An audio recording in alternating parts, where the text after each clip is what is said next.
નમસ્કાર દર્શક મિત્રો, હું હલમી બુચ કબીર ન્યૂઝમાં આપનું સ્વાગત કરું છું। મિત્રો, આજના બુલેટિનમાં આગળ વધીએ તે પહેલા એક નજર કરીએ આજના મુખ્ય સમાચાર પર। મુસ્લિમોનો પવિત્ર રમજાન માસ લઈ રહ્યો છે વિદાય। શહેરની તમામ મસ્જિદો શણગારાઈ શાનથી। 27મી રાત્રિના ઇબાદત સાથે કરાઈ બંદગી। ફોરમ ફોર ફાસ્ટ જસ્ટિસના નેજા હેઠળ ભુજમાં મળી બેઠક। કચ્છમાં સંસ્થાની શાખા શરૂ કરવા થઈ વિચારણા। ભુજ ખાતે બાગાયતી પાકો માટે યોજાયો સેમિનાર। ખેડૂતોને સરકારી યોજનાઓથી કરાયા વાકેફ। તો કચ્છમાં મેઘમહેર જારી। માંડવીમાં બપોર સુધી જ ખાબક્યું 7 ઇંચ પાણી।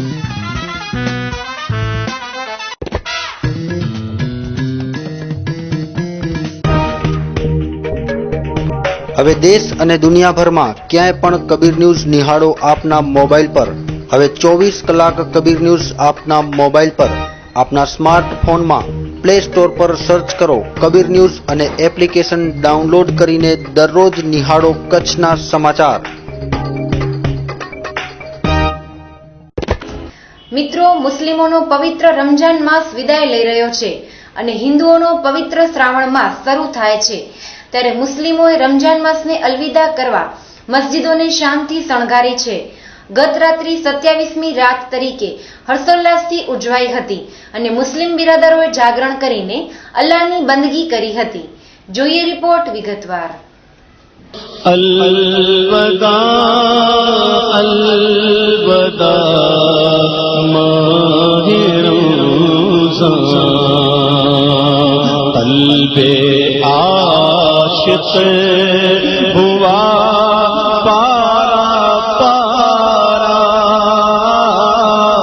अलवदा अलवदा माहे रमज़ान। મુસ્લિમોનો પવિત્ર રમજાન માસ વિદાય લઈ રહ્યો છે ત્યારે છેલ્લા દિવસોમાં અલ્લાહની બંદગી કરતા મુસ્લિમ બિરાદરો રમજાન માસને અલવિદા કરવા ઠેર ઠેર મસ્જિદોને શાનથી શણગારીને આ પવિત્ર માસને વિદાય આપી રહ્યા છે। આમ તો રમજાન માસની શરૂઆતથી જ મુસ્લિમ બિરાદરો પોતાના પાલનહારની બંદગીમાં લાગી જતા હોય છે અને નમાજ રોજા રાખીને જકાત કાઢીને દાન પુણ્ય કરીને અલ્લાહને રાજી રાખવાના પ્રયત્નો કરતા હોય છે। રમજાન માસ દરમિયાન મુસ્લિમ બિરાદરો વહેલી સવારે ઉઠીને ક્રમબદ્ધ રીતે રોજા રાખતા હોય છે અને આખો દિવસ કંઈ પણ ખાધા પીધા વિના બંદગી કરે છે। સાંજે રોજા ખોલીને વિશેષ કહી શકાય તેવી તરાબી નમાઝ પઢે છે। આવી બંદગી ભુજના સેજવાલા માતમમાં પણ રહેતી 4 વર્ષીય બાળા મદીનાબાનું ફિરોઝ ખાન પઠાણે પણ કરી છે। રમજાન માસની પૂર્ણાહુતિ ખાસ કરીને છેલ્લા જુમ્મા અને 26મા રોજા તેમજ 27મી રાતથી વધુ પ્રચલિત છે। ત્યારે ભુજની મસ્જિદોને 27મીએ ધજા પતાકા અને ડેકોરેશન સાથે સજાવીને ઉજવણી કરવામાં આવી હતી। ઠેર ઠેર મુસ્લિમ બિરાદરોએ આ રાત્રિને આવકારવા જાગરણ કર્યા હતા। ત્યારે અનુભવીએ મુસ્લિમ બિરાદરોની લાગણી। આજે બિસ્મિલ્લાહ ટ્રસ્ટ આયોજિત ઇફ્તારી અને શહેરીનું આયોજન તેમજ આ 27મી રાત જે અફજલ મહિનાથી અફજલ રાતોથી આ એક વર્ષમાં એક એવી રાત છે લૈલતુલ કદ્ર, જે મુસલમાનોની મોટામાં મોટી રાત। જે ઉમેદો, જે ગુનાઓ, જે ઇબાદતો જે આ મહિનામાં કબૂલ થાય છે અને એ દિવસે જે કબૂલ થાય છે એ કોઈ દિવસ અને કોઈ મહિનામાં થતી નથી।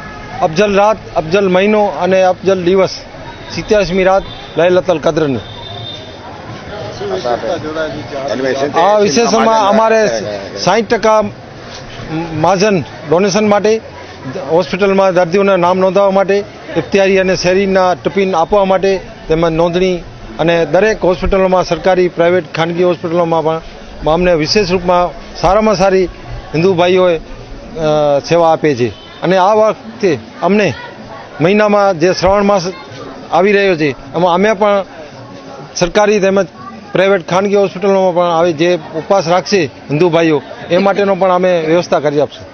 હું અશરફ સમા બિસ્મિલ્લાહ ટ્રસ્ટમાં ખજાનચી તરીકે છું અને આ ટ્રસ્ટ 8 વર્ષથી કાર્યરત છે અને એમાં હોસ્પિટલમાં તથા અહીંયા બસ સ્ટેન્ડ કને બિસ્મિલ્લાહ ટ્રસ્ટ માં લાભ લેવા રોજેદારો આવે છે અને હોસ્પિટલમાં અહીંયાથી પહોંચાડવા જઈએ છીએ અમે લોકો. અને આ સંસ્થા હિન્દુ મુસ્લિમ ભાઈઓથી કાર્યરત છે. આમાં ડેલી 100 થી 150 જણા લાભ લે છે. મહત્વનું છે કે રમજાન માસ એટલે ભાઈચારો, શિસ્ત અને વફાદારીનો બોધ આપતો પવિત્ર મહિનો. ત્યારે રમજાનની 27મી રાત્રિ દરમિયાન સમગ્ર માનવજાત અને ખાસ કરીને ભારત દેશમાં અમન, પ્રેમ અને સદભાવના સ્થપાય તેવી દુઆ પણ કરવામાં આવી હતી. Bureau report, Kabir news, Bhuj. Bhuj ખાતે ફોરમ ફોર ફાસ્ટ જસ્ટિસ સંસ્થા દ્વારા એક બેઠક યોજાઈ હતી, જેમાં વિવિધ સંસ્થાના અગ્રણીઓ તેમજ સિનિયર એડવોકેટ મિત્રો ઉપસ્થિત રહ્યા હતા.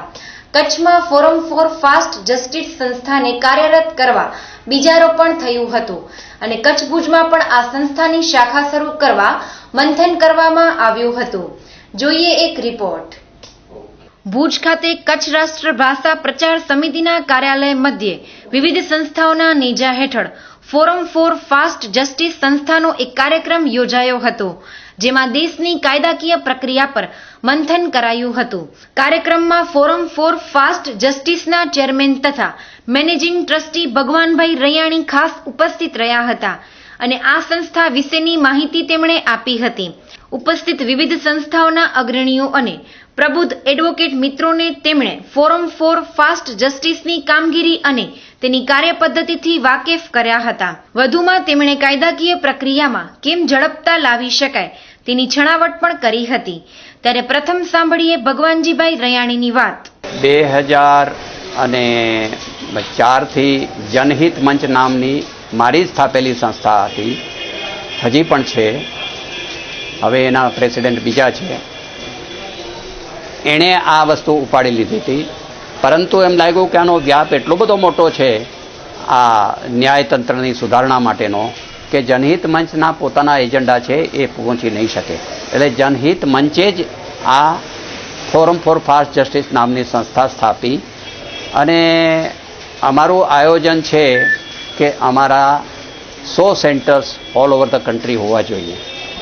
ધીમે ધીમે લોકોને અમને સમજાવતા જઈએ છીએ, ગામે ગામ ફરીએ છીએ. આ રીતના અમે આયોજન વર્કશોપ્સ, આજનું આ વર્કશોપ અમે કહીએ છીએ, કાર્યશાળા જેને કહીએ છીએ, એ રીતના સતત કરીને અત્યાર સુધીમાં 21 સંસ્થાઓ ઓલરેડી રજીસ્ટર થઈ ગઈ છે અને મોટે ભાગે લોકલ ઇસ્યુઝ, કારણ કે ન્યાય છે આપણે માત્ર અદાલતોમાંથી નથી, આપણને ન્યાય બીજી સંસ્થાઓમાંથી, સરકારોમાંથી, એજ્યુકેશનલ ઇન્સ્ટિટ્યુશનમાંથી, મેડિકલ ઇન્સ્ટિટ્યુશનમાંથી, હેલ્થ સેન્ટર્સમાંથી, પોલીસમાંથી, રેવન્યુમાંથી, બધી જગ્યાએથી આપણને ન્યાય જોઈએ છે.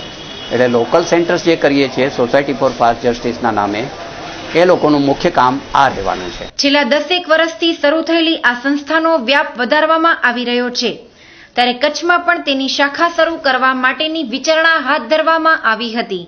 ફોરમ ફોર ફાસ્ટ જસ્ટિસ દ્વારા મળેલી બેઠકમાં રાજેશભાઈ ઠક્કર, જયંતિ જોશી, દિલીપભાઈ આચાર્ય, મનસુખભાઈ નાગડા, શંભુભાઈ જોશી, પત્રકાર શેખભાઈ, અનવર નોડે વગેરે ઉપસ્થિત રહ્યા હતા. Bureau report, Kabir news, Bhuj. Bharat સરકારના રાષ્ટ્રીય બાગાયત બોર્ડ દ્વારા ભુજ ખાતે એક હાઈટેક કૃષિ સેમિનાર યોજાયો હતો, જેમાં રાષ્ટ્રીય અને રાજ્ય કક્ષાના નિષ્ણાતોએ કૃષિકારોને માહિતી આપી હતી તેમજ બોર્ડની વિવિધ યોજનાઓથી વાકેફ કરીને સરકારી યોજનાઓનો લાભ ખેડૂતો સુધી પહોંચે તેવા પ્રયાસો કર્યા હતા. જોઈએ એક રિપોર્ટ. ભુજ ખાતે આજે હાઈટેક કૃષિ સેમિનારનું આયોજન કરવામાં આવ્યું હતું, જેમાં રાષ્ટ્રીય બાગાયત બોર્ડના સંયુક્ત નિર્દેશક પી.કે. સિંઘે ખેડૂતોને માર્ગદર્શન પૂરું પાડ્યું હતું. રાષ્ટ્રીય બાગાયત બોર્ડ દ્વારા ખાસ કરીને ઉદ્યાનોના વિકાસ માટેના પ્રયત્નો કરાતા હોય છે. કચ્છમાં પણ હવે બાગાયતી પાકોની સારા પ્રમાણમાં ખેતી કરવામાં આવે છે, ત્યારે ખેડૂતોને hi-tech production, commercial production, post harvest તેમજ વિવિધ પ્રકારની ટેકનોલોજી વિશે માહિતી અપાઈ હતી. વધુમાં કૃષિ ક્ષેત્રે વિકાસ કરવા ઈચ્છતા ખેડૂતોને સરકારી યોજનાઓથી પણ વાકેફ કરવામાં આવ્યા હતા. ત્યારે રાષ્ટ્રીય બાગાયત બોર્ડના સંયુક્ત નિર્દેશક પી.કે. સિંઘે કબીર ન્યૂઝ સાથેની વાતમાં કહ્યું હતું કે देखिए मैं पी.के. सिंह संयुक्त निदेशक राष्ट्रीय बागवानी बोर्ड गुड़गांव में कार्यरत हूँ और राष्ट्रीय बागवानी बोर्ड जो है उद्यान विकास के लिए एक अग्रणी संस्था है भारत सरकार कृषि मंत्रालय की, जिसका प्रधान कार्यालय गुड़गांव में है और हम लोग जो है चौमुखी विकास के लिए, बागवानी के चौमुखी विकास के लिए, जिसमें hi-tech production, commercial production, post harvest technology, cold chain infrastructure, primary processing, इस तरह के विकास के लिए किसानों को और उनके उद्यमियों को काफ़ी सब्सिडी के रूप में सहयोग प्रदान करते हैं। चूँकि हमारी योजनाएं इस अप्रैल माह से उसमें हम लोगों ने काफ़ी रिलैक्स किया है उसको, और सब्सिडी की जो मात्रा है उसको भी बढ़ाया गया है। इसलिए हमारा उद्देश्य यह था कि कच्छ जो एरिया है वो डेट्स के लिए, मैंगो के लिए, पोमोग्रेनेट के लिए जो काफ़ी आगे आ रहा है, हम किस तरह से वहाँ के किसानों में जागरूकता पैदा करें और किस तरह से उन किसानों को अवगत कराएं अपनी योजनाओं के बारे में, ताकि हमारी योजनाओं का लाभ किसानों तक पहुँच सके। किसानों का खास करके कैसा रिस्पॉन्स है? यहाँ के किसान तो वैसे भी बहुत जागरूक हैं और मुझे खुशी है कि लोगों ने आज इस कार्यक्रम में बढ़ चढ़ के भाग लिया। આ સેમિનારમાં ખેડૂતોએ પણ સારી રીતે લાભ લીધો હતો અને તાજેતરમાં જ યુરોપિયન દેશોમાં કેરીની નિકાસ પર જે રોક લગાવવામાં આવ્યો છે તેનું નિરાકરણ પણ આગામી વર્ષે થઈ જશે તેવું સેમિનારના તજજ્ઞોએ જણાવ્યું હતું। Bureau report, Kabir news, Bhuj. આજે સતત ત્રીજા દિવસે પણ મેઘરાજાએ વરસવાનો મિજાજ જારી રાખ્યો હતો। સમગ્ર કચ્છમાં ઝાપટાથી લઈને ધોધમાર રીતે મેઘરાજાએ મહેર વર્ષાવી હતી। ખાસ કરીને માંડવીમાં ખાબકેલા મેહુલિયાએ 7 ઇંચ વરસીને પાણી પાણી કરી નાખ્યું હતું। જોઈએ એક રિપોર્ટ।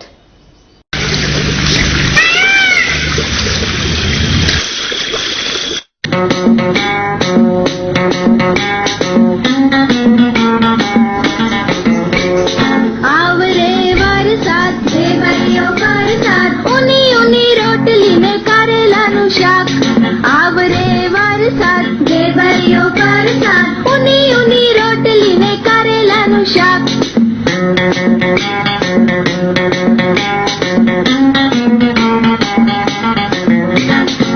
કચ્છમાં આજે સવારથી જ મેઘરાજા રીઝ્યા હતા। જિલ્લામાં મોટાભાગના તાલુકાઓમાં સારા પ્રમાણમાં વરસાદ થયો હોવાના અહેવાલો પ્રાપ્ત થયા છે। અષાઢમાં ઓછો થયેલો વરસાદ શ્રાવણમાં સરવાળો પૂરો કરે તેવી આશા કચ્છીઓને બંધાઈ છે। ભુજમાં આજે સવારથી જ મેઘરાજાએ ઝરમર ધારે વરસવાનું ચાલુ રાખ્યું હતું તો વચ્ચે વચ્ચે આવતા સારા એવા ઝાપટાઓએ શહેરમાં પાણી પાણી કરી નાખ્યું હતું તો માંડવીમાં પણ મેઘરાજાએ ધુઆંધાર વરસીને પાણી પાણી કરી નાખ્યું હતું અને બપોર સુધીમાં માંડવીમાં 7 ઇંચ વરસાદ નોંધાયો હતો તો કચ્છમાં સર્વત્ર થયેલી મેઘ સવારીથી ખુશીની લહેર જોવા મળી હતી। ખાસ કરીને અછતગ્રસ્ત તાલુકાઓમાં લખપત અને અબડાસામાં પણ ખાસી એવી મેઘમહેર થતા અછતની સ્થિતિને જાકારો મળી શકે તેમ છે। તો આ તરફ પૂર્વ કચ્છમાં ગાંધીધામ, અંજાર, રાપર, ભચાઉ તાલુકામાં પણ ઝરમર વરસાદ થયાના અહેવાલો પ્રાપ્ત થયા છે।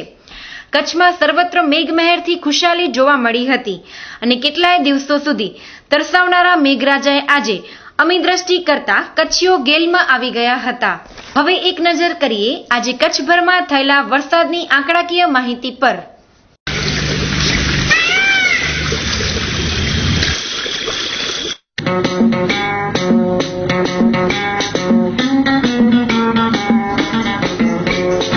આવરે વરસાદ દેવાયો વરસાદ ઉની ઉની રોટલી ને કારેલાનું શાક આવરે વરસાદ દેવાયો વરસાદ ઉની ઉની રોટલી ને કારેલાનું શાક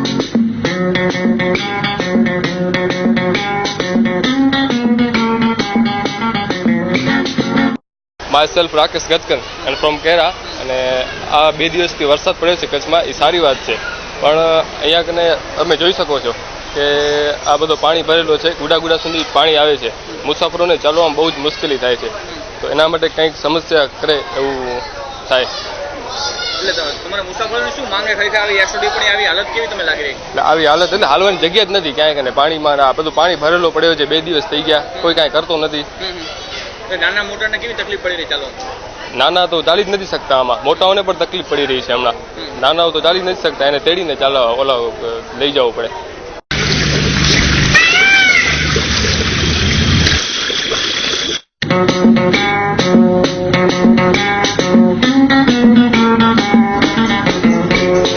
આવરે વરસાદ દેવાયો વરસાદ ઉની ઉની રોટલી ને કારેલાનું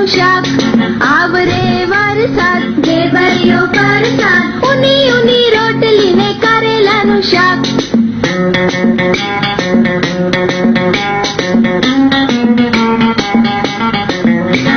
02. તો દર્શક મિત્રો, આ હતા આજના ટીવી સમાચાર. આપ પણ આપની ફરિયાદ, સમસ્યા કે રજૂઆત અમને મોકલી શકો છો. અમે તેને વાચા આપવા જરૂરથી પ્રયત્ન કરીશું, પણ એ માટે અમારું સરનામું નોંધી લેશો. કબીર ન્યૂઝ, ત્રીજા માળે, Shrihari commercial, new mint road, Mahadev gate પાસે, ભુજ, કચ્છ. મોબાઈલ નંબર 9712965565 તેમજ 9978982302. તો દર્શક મિત્રો, આજે બસ આટલું જ. સોમવારે ફરીથી મળીશું આ જ સમય આ ચેનલ પર. ત્યાં સુધી રજા આપશો. નમસ્કાર.